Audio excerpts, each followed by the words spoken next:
তুমি ভগবান নয়। মানুষ কোনোদিন ভগবান হতে পারে? মানুষ যদি ভগবান হবে তাহলে হরিনাম শুনবে কারা? এই যে আপনারা বসে এখানে হরিনাম শুনছেন, যদি আপনারা ভগবান হন, কার হরিনাম শুনবেন? আপনি তো নিজেই ভগবান। কাকে হাত জড়ো করে নমস্কার করবেন? আপনি তো নিজেই ভগবান। কোন মন্দিরে গিয়ে পুজো দেবেন? এটা বেঁকে যাচ্ছে, তো টাইট দিয়ে দেবেন।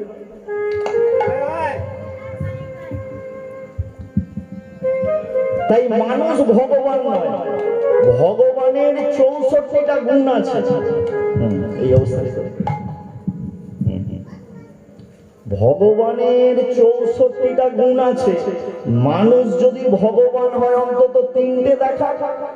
সৃষ্টি, স্থিতি, প্রলয়। মানুষ কি সৃষ্টি করতে পারে? মন্ত্রী বলছে হ্যাঁ পারে। কি করে? না, এই যে মা বাবা, এই মা বাবার মিলনেই তো একটা সন্তানের জন্ম হচ্ছে। রাজা বলল না, মা বাবার মিলনে যদি একটা সন্তানের জন্ম হতো তাহলে একজনের 5টা সন্তান, আর একজন কাঁদছে কেন? মন্দিরে মন্দিরে ছুটছে কেন? তীর্থে তীর্থে ঘুরছে কেন?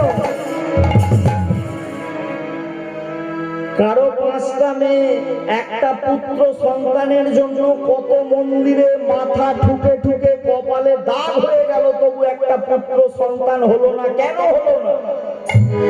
না, ওটা মানুষের হাতে নাই বলে। মানুষ যদি সৃষ্টি করতে পারত, যেমন খুশি গড়ে নিতে পারত। তাই মানুষ কোনোদিন সৃষ্টি করতে পারে না, স্থিতি থাকা না এটাও পারে না। এই যে আপনারা বসে হরিনাম শুনছেন, এখন এখান থেকে যে বাড়ি যাবেন এরকম কোনো গ্যারেন্টি কার্ড আছে যে বাড়ি ফিরবো? ওটা বলা যাবে না। রাস্তায় তুলে নেবে কি ঘুমিয়ে থাকবে তুলে নেবে কি বাজারে থাকবে তুলে নেবে, এটা বলা যাবে না। আপনি এক কাপ বিষ খেয়ে নেন, মরে যাব, পারবেন না। ঠিক আপনাকে হসপিটাল থেকে আবার বাড়িতে ফিরিয়ে নিয়ে আসছে। কেন? এক্ষুনি আপনার মৃত্যু নাই, আরো যন্ত্রণা পান, আরো কষ্ট পান, তার তত্ত্ব আমি দেখছি। কিন্তু বাবা, ভগবান যাকে তুলে নেবে, সে যদি এক কাপ অমৃত খায় তাকে রাখার জন্য ব্রহ্মা মরে যাচ্ছে, রামকৃষ্ণ দেব এসে চলে গেল, স্বামী বিবেকানন্দ এসে চলে গেল, আর মানুষ তো ছাই। তাই সার কথা ভেবে নিতে হবে। মানুষ সৃষ্টিও করতে পারে না, থাকতেও পারে না, নিজেকে নিজে রক্ষাও করতে পারে না। তাই যুগ যুগ ধরে ভগবানের নাম করতে হয়, পূজা করতে হয়, প্রণাম করতে হয়। ভগবানের কাছে এসে প্রেমানন্দে নিতাই গৌর হরি বল।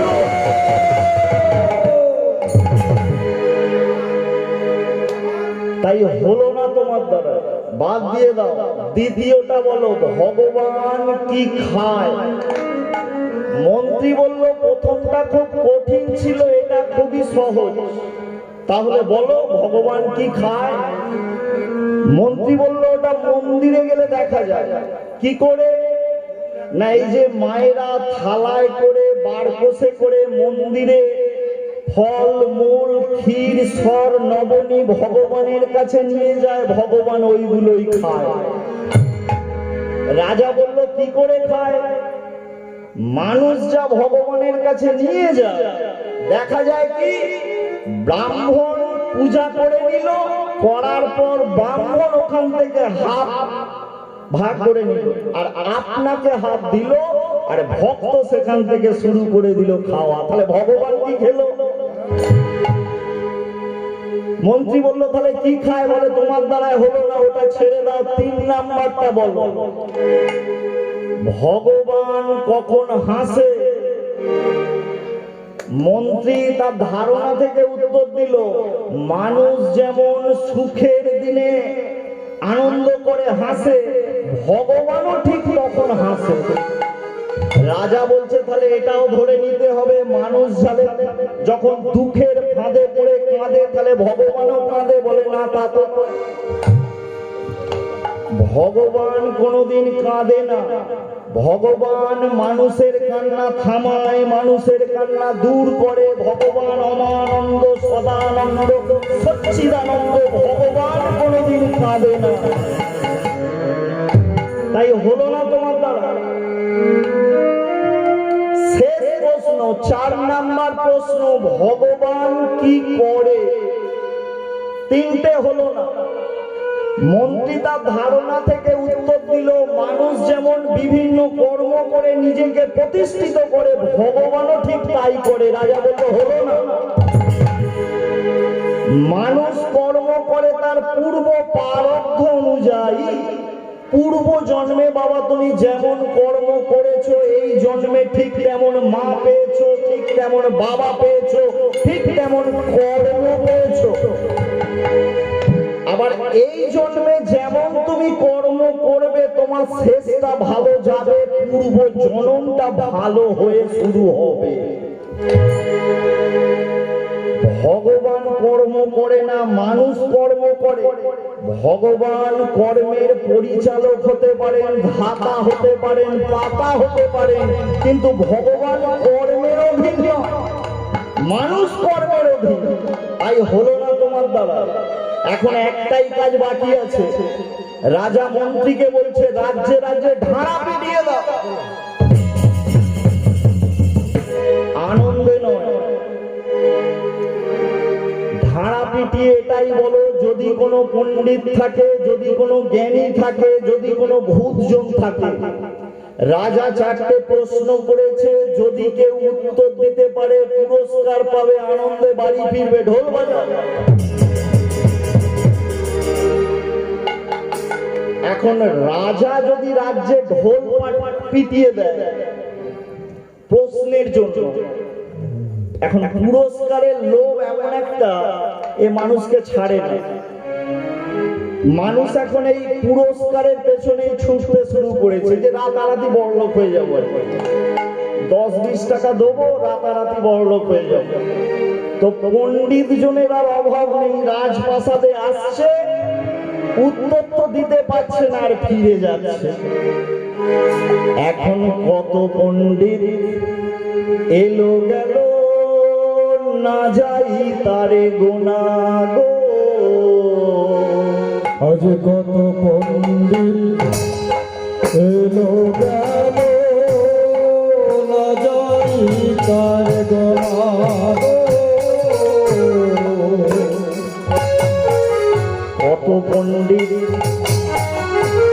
এলো গেল, না যাই তারে গোনা গো। আজ কত পণ্ডিত এলো গেল, না যাই তার গোনা গো। কিন্তু রাজা যেমন প্রশ্ন তেমনি রইল, উত্তর তো হলো না। রাজার যেমন প্রশ্ন তেমনি রইল, উত্তর তো হলো না গো। যেমন প্রশ্ন তেমনি রইল, উত্তর তো হলো না। রাজার যেমন প্রশ্ন তেমনি রইল, উত্তর তো হলো না গো। পণ্ডিত যে জনা, সে যে আজন্ম কানা। এখন অনেক জায়গায় কীর্তন করতে হয় বাবা, তো এক জায়গায় আমায় বলা হয়েছে 24 পরগনা, এই যে বসন্ত বাবু, আমি একটা গীতা, ভাগবত, মহাভারত, রামায়ণ কিনে রেখেছি। এখন আপনি আজকে কতগুলো ভুল বলেন, সব আমি ধরে নেব। এনারাও পণ্ডিত। তো যারা দোকানে দোকানে তর্ক করে, বিভিন্ন পর্যায়ে কথা বলে, মানুষের ভুল ধরে, তারা কি হতে পারে? বাহ্যিক পণ্ডিত হতে পারে, সম্মান পেতে পারে, হাততালি পেতে পারে, কিন্তু কৃষ্ণ ভক্ত হতে পারে না। পণ্ডিত যে জনা সে যে আজন্ম কানা, শাস্ত্র পড়ছে, সকালবেলা ঘুম থেকে উঠে তুলসী গাছে জল দিতে হয়, তারপরে জল গ্রহণ করতে হয়, এটা পড়েছে কিন্তু জল দেয়নি। একটি পণ্ডিত কানা কানা শাস্ত্র পড়ছে, সকালবেলা ঘুম থেকে উঠে পিতা মাতাকে প্রণাম করতে হয়, গুরু গোবিন্দকে প্রণাম করে তাও তবে কাজে যেতে হয়, এটা পড়েছে কিন্তু প্রণাম করেনি। তাই এরা কি পণ্ডিত? তাই মহাজন লিখছেন, পণ্ডিত যে জনা সে যে আজন্ম কানা, কত শাস্ত্র ঢেকে মরে তার মর্ম বোঝে না। আজ পণ্ডিত যে জনা সে যে আজন্ম কানা, কত শাস্ত্র ঘেটে মরে তার মর্ম বোঝে না, না মর্ম বোঝে না। এই জন্য কত পণ্ডিত এলো গেল না যাই তারে গোনা, কিন্তু রাজা যেমন প্রশ্ন তেমনি রইল, উত্তর তো হলো না। রাজার যেমন প্রশ্ন তেমনি রইল, উত্তর তো হলো না গো। পণ্ডিত যে জনা সে যে আজন্ম কানা, কত শাস্ত্র ঘেটে মরে তার মর্ম বোঝে না, না মর্ম বোঝে না গো। পণ্ডিত যে জনা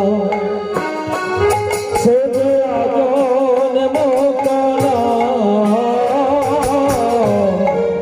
কত শাস্ত্র ঘেটে মরে তার মর্ম জানে না, না না মর্ম জানে না। দেখো এখন ঠেক দিয়ে বসে থাকলে হবে না, না না আপনাদের নয়, রাজা মন্ত্রীকে বলছে না যে ওরকম ঠেক দিয়ে বসে থাকলে হবে না, দেখো কোথাও পণ্ডিত পাওয়া যায়। এখন মন্ত্রী কি ভেবেছেন জানেন? মন্ত্রী ভেবেছে যে বাইরে থেকে পণ্ডিত যখন আসছে ছোট, তখন আর অভাব নেই, কিন্তু কেউ তো পাচ্ছে না উত্তর দিতে, তাই রাজা বলছে ওরকম ঠেক দিয়ে বসে থাকলে হবে না, দেখো কোথাও পণ্ডিত পাওয়া যায়। এখন মন্ত্রী কি করেছেন জানেন? মাঠের মাঝখান দিয়ে, মানে জলার মাঝখান দিয়ে হনন করে হাঁটতে শুরু করেছে, হনন করে হেঁটে যাচ্ছে। তো এক চাষি বুঝলেন, চাষি জানেন তো, চাষি এক চাষি কাদা মাটি মেখে গোটা গায়ে গামছা পরে ধান রোপণ করছে। তখন চাষি ওই মন্ত্রীকে যেতে দেখে চাষি বলছে, ও মন্ত্রী মশাই, বলো বলো, বলি তোমাদের রাজবাড়িতে কোনো অনুষ্ঠান নাকি? মন্ত্রী বলে, কেন? বলে, কত লোক যাচ্ছে আসছে, কি ব্যাপার, কোনো অনুষ্ঠান নাকি? মন্ত্রী বলছে, কারো এক জ্বালা আর এদের আর এক জ্বালা, শুধু খাবে, কোথায় অনুষ্ঠান হচ্ছে তার খবর নিচ্ছে। আরে না না না না, আমাদের রাজা চারটে প্রশ্ন করেছে, তা কেউ উত্তর দিতে পারছে না, সেই জন্য পণ্ডিতরা ঢুকছে আর বেরোচ্ছে। চাষি তখন বলছে, ও মন্ত্রী মশাই, তা কি এমন প্রশ্ন যে কেউ পাচ্ছে না, তা আমাকে বলো না কি প্রশ্ন। মন্ত্রী তখন বলছে, যদি দু পাতা লেখাপড়া করতিস না হয় তোকে বলতাম, সেটা তো তোর জীবনে হলো না, তা তোকে বলে কি হবে। অনেকে গীতা ভাগবত পড়লো, অনেক জ্ঞান অর্জন করলো, আর যারা সারাটা জীবন বসে বসেই হরিবাসরে হরিনাম শুনলো, তাদের কি জ্ঞান হলো না? পড়লেও যেমন জ্ঞান হয়, কানে শুনলেও কিছু জ্ঞান হয়। তাছাড়া মানুষ কর্মের মধ্য দিয়ে কত ঘাত প্রতিঘাত অতিক্রম করে জীবনে অনেক জ্ঞান অর্জন করলো, যেটা আবার দেখবেন কলেজে পড়লো ওই ছেলেদের ওই জ্ঞান হয়। চাষি বলছে, আরে বলতে নাই বা পারলাম, অন্তত শোনার অধিকার তো আছে, তা বলুন না। তখন মন্ত্রী বলছে, তাহলে বলতো দেখি ভগবান কোথায় থাকে। চাষি বলে, এই প্রশ্ন, এর জন্য এত তুলকালাম চলছে? বলে, তাহলে তোর কাছে কিছু নয়? বলে, না, এ তো জলের মতো। মন্ত্রী ভাবছে, কত পণ্ডিতরা সব জলে গেল, আর তোর কাছে জলের মতো? তাহলে বলতো দেখি ভগবান কি খায়?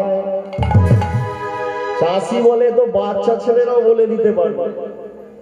তাহলে বলতো দেখি ভগবান কখন হাসে? বলে, এটা তোমার কাছে বলবো না, আমি যাব রাজার কাছে। মন্ত্রী তখন ভাবছে, এ বেটাকেও পুরস্কারের লোভ চেপে ধরেছে, রাজার কাছে যাবে, বলবে আর নেবে। তখন চাষিকে বলছে, চাষি, তাহলে এক কাজ কর, এই কাদা মাটিটা ধো, এই কাদা মাটিটা ধুয়ে একটা ধুতি পাঞ্জাবি পরে চল আমার সঙ্গে ধীরে ধীরে। তখন চাষি বলে,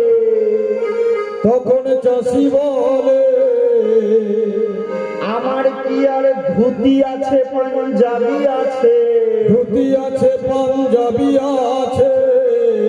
আমি যে দিন দরিদ্র হতভাগা। তাছাড়া চাষির পরিচয় গামছা পরা। মন্ত্রী বলে, সে না হয় হলো, অন্তত কাদা মাটিটা ধোব। বলে, কত ধোবো, কত মাগবো, এ সংসারে কেবল ধুলো কাদা মাখার, ধুলো কাদা ধোয়া, অর্থাৎ কামনা বাসনা পাপ, পাপ হলো ধুলো কাদা। এই হরি নামে সর্বপাপ হর হরি বলে পাপ ধোয়া।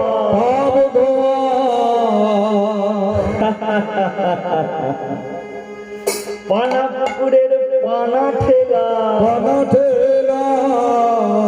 একবার ঠেলে দিয়ে দাঁড়ায় থাকো, আবার এসে ঠেসে যাবে।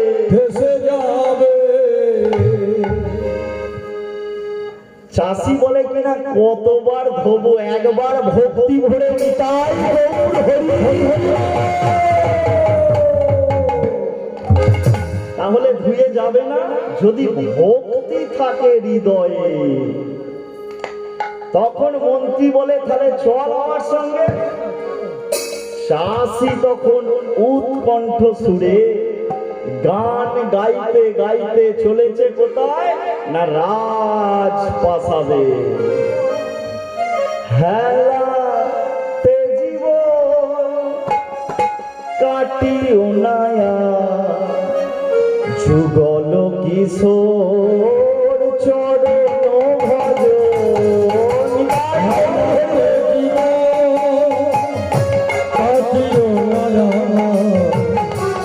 যুগল কিশোর চরণ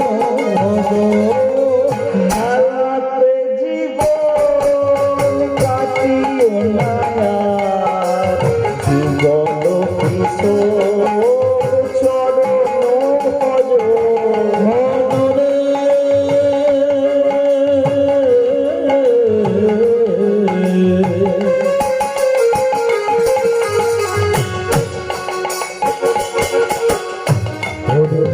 বদল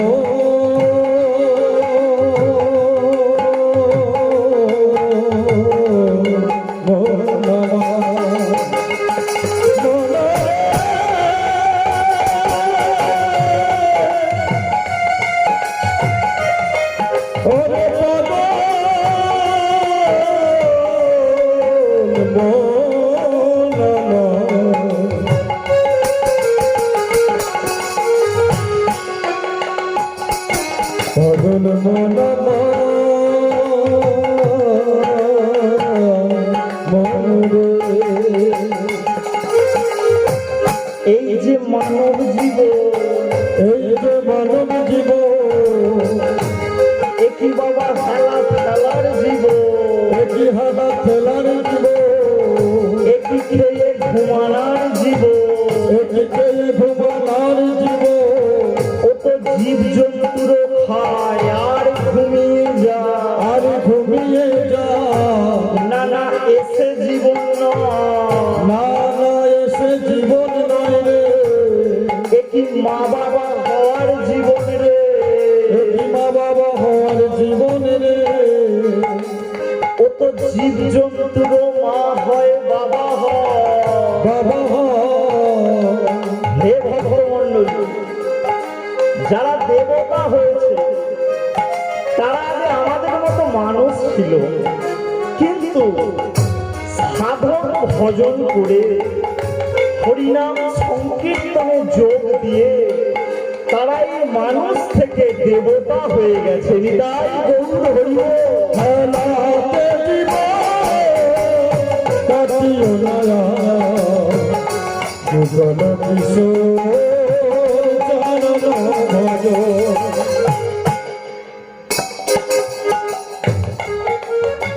এ জগতে কে সুখী বলুন তো? কে সুখী? হাত তুলুন। কে সুখী? এখানে এসেছি যে কেউ সুখী নয়, সবাই দুঃখী। কে সুখী? বলে সুখী হলো সে যার কোনো কামনা নেই, যার কোনো বাসনা নেই। দেখবেন পথে কোনো ভিখারি থাকলে তাকে জিজ্ঞাসা করবে, হ্যাঁ রে আজকে তুই কি খাবি? ঠিক আছে, ছোট করে ছোট করো। সে বলে কিছু খাই আর না খাই অন্তত শান্তিতে আছে। জগদীশ কাময় জন্ম জন্ম নিঃস্বর ঈশ্বর ভক্তির অহৈত, শুধু ভক্তি চাই আর কিচ্ছু চাই না। ওই তো রাজা রাজা। আর টাকা পয়সার জন্য যে কাঁদে ও চির ভিখারি। যত দাও তবু বলে আরো দাও, আরো দাও, আরো দাও। ভগবান বলে তার জিনিস তাকে ফিরিয়ে দাও, অনেক পাবে। এবারে যা হয়েছে হয়েছে, পরের বারে হয়তো রাজার ঘরে জন্ম নেবে। তাই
মন মধ্যে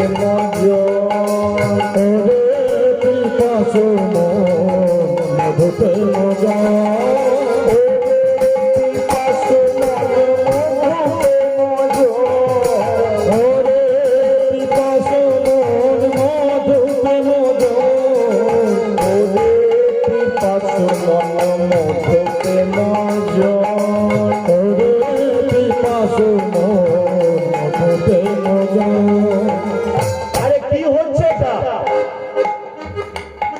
কিছু বুঝতে পারছি না। গামছা পরে এখানে চলে এসেছে, আপনাদেরকে নয়। এখন গামছা পরে চাষি রাজপ্রাসাদে ঢুকে পড়েছে। রাজা বলছে কি ব্যাপার, এই মূর্খটা কেন এই রাজপ্রাসাদে কেন, এই অপদার্থটা কেন রাজপ্রাসাদে, অশিক্ষিত মূর্খ, এই অভদ্র লোকটা। আর মন্ত্রীকেও বা বলি, তুমি আর কাউকে পাওনি, এই মূর্খটাকে ধরে নিয়ে চলে এসেছো। মন্ত্রী বলছে আমি কি করব, ও তো আমার সঙ্গে জোর জবরদস্তি চলে এলো। তা বলে এই মূর্খটাকে তুমি নিয়ে চলে আসবে? চাষি এতক্ষণ চুপ করে দাঁড়িয়ে সব শুনছিল, সোজা হয়ে দাঁড়িয়েছে। এই যে মহারাজ, আপনি কি বলছেন? আমি অভদ্র কেন? গামছা পরে এসেছি বলে? তাহলে ভদ্রকে, যারা ভালো জামা প্যান্ট পরে এসেছে তারা তাহলে ভদ্র?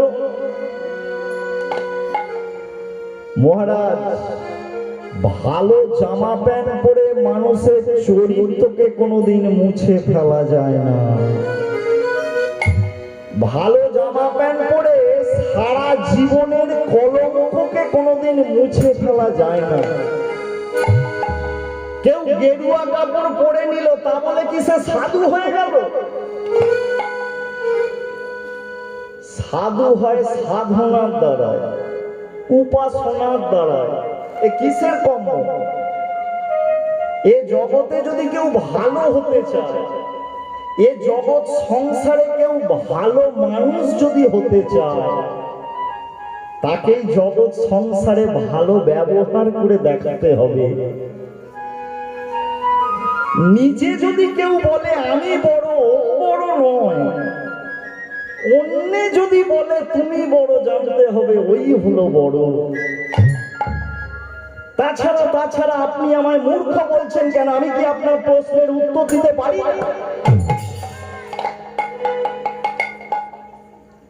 রাজা বলছে ও মন্ত্রী, কত পণ্ডিত এলো গেল, এ যে আমায় ধাক্কা মারলো, এ তো মুখ দিয়ে ঝাল বেরোচ্ছে। আরে তুই আমার প্রশ্নের উত্তর দিবি? বলে হ্যাঁ মহারাজ, আমি নিশ্চয়ই উত্তর দেব, বলুন। রাজা বলছে তাহলে বলতো দেখি ভগবান কোথায় থাকে?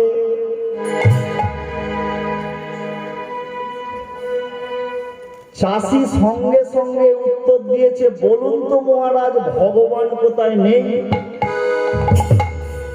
রাজা বলছে ও মন্ত্রী, এ কি বলে? আরে তুই কি বলতে চাইছিস? ভগবান কোথায় নেই মানে কি সব জায়গায়? বলে হ্যাঁ, সর্বং হৃদম খলিদম ব্রহ্ম। ভগবান কোথায় নেই? সর্বময় ব্রহ্মময়। আকাশে, বাতাসে, অনলে, অনিলে, জগমে, কি পতঙ্গ, পিপীলিকা, মানব, দানব, দেবতা, সর্বত্রই তিনি বিরাজ করছে। একদিন যখন এই পৃথিবীতে কেউ ছিল না, ছিলেন তিনি। আবার একদিন যখন এই পৃথিবীতে কেউ থাকবে না, থাকবেন সেই পৃথিবী। রাজা ছুটে এসে জড়িয়ে ধরেছে। এত সুন্দর উত্তর দিলে তুমি কি করে? বলো তুমি কি চাও? চাষি বলে মহারাজ, প্রশ্ন তো শুনেছি আপনার চারটে, সবে তো একটি প্রশ্নের উত্তর আমি দিয়েছি। রাজা বলছে তাহলে বলো, দ্বিতীয় প্রশ্নের উত্তর দাও। বলো ভগবান কি খায়? চাষি সঙ্গে সঙ্গে উত্তর দিয়েছে ভক্তের অহংকার। কেমন অহংকার? কেউ মন্দিরে গেছে, নিজেকে ভাবছেন আমি পুরুষ, ভুল। কেউ ভাবছেন আমি নারী, ভুল। কেউ ভাবছেন আমি ব্রাহ্মণ, ভুল। কেউ ভাবছেন আমি বৈষ্ণব, আমি রাজা, আমি পাড়ার নেতা, ভুল। ঠিক তাহলে কোনটা? না, জীব হলো নিত্য কৃষ্ণ দাস। তুমি কৃষ্ণের দাস হতে পারো, কোনো অধিকারী নয়। এই আমার আমিত্ব এ তোমার নয়। তুমি কৃষ্ণের দাস হতে পারো। আর ঠিক তাই হয়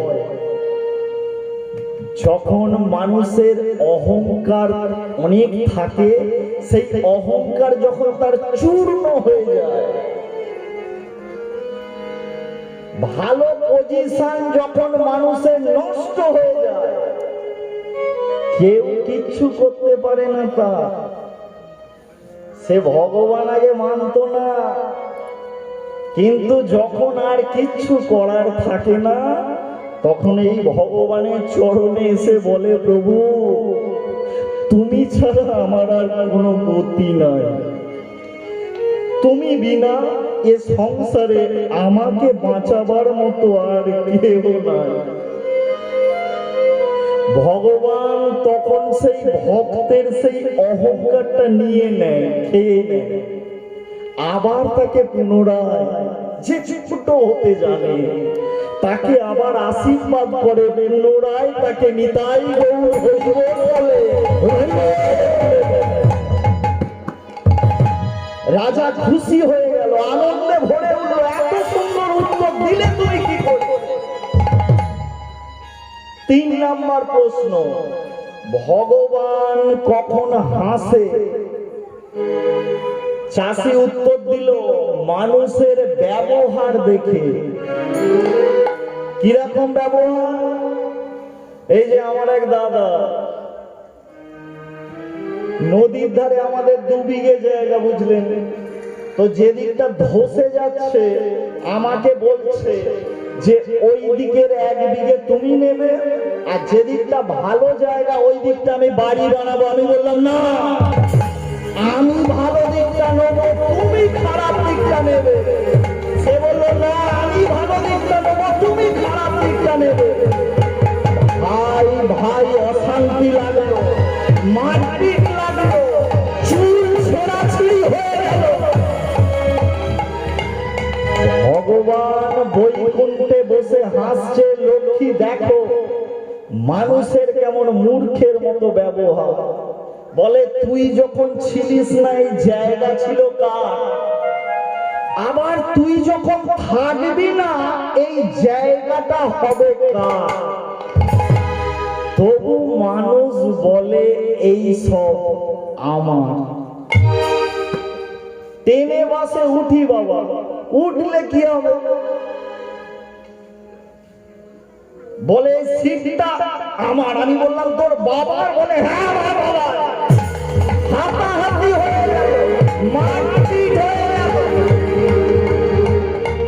যে এই বস্তু মহানা এসে গেল, সুসুর করে নেমে পড়লো। আমি বললাম এত চেল্লামেল্লি করেছি, একটা সিট অন্তত নিয়ে যা। বলে সিটে হাত দিলে ওর হাত থাকবে না। কেন? সিট কার? বলে গাড়ি যা। তবু মানুষ বলে এই সব আমার। আমি একবার গুরুদেবকে জিজ্ঞাসা করেছিলাম যে গুরুদেব নিশ্চয়ই দেবতাদের মধ্যে এইরকম গন্ডগোল অশান্তি হয় না? বলে কতবার দেবতা দানবের যুদ্ধে দেবতারা নাকি মাঠে নেমে পড়েছে। শুধুমাত্র কারণ কি? ওই জায়গাটা আমার। আপনাদের এখানে নিশ্চয়ই এরকম হয়নি। দেখে মনে হচ্ছে সব ঠান্ডা, সবই ভালো। আমাদের ওখানে এরকম গন্ডগোল হয়, ওইখানে আরো বেশি হয়। জয়নিতাই। এবার ঠান্ডা হয়ে যাবে। যেভাবে করোনার প্রকোপ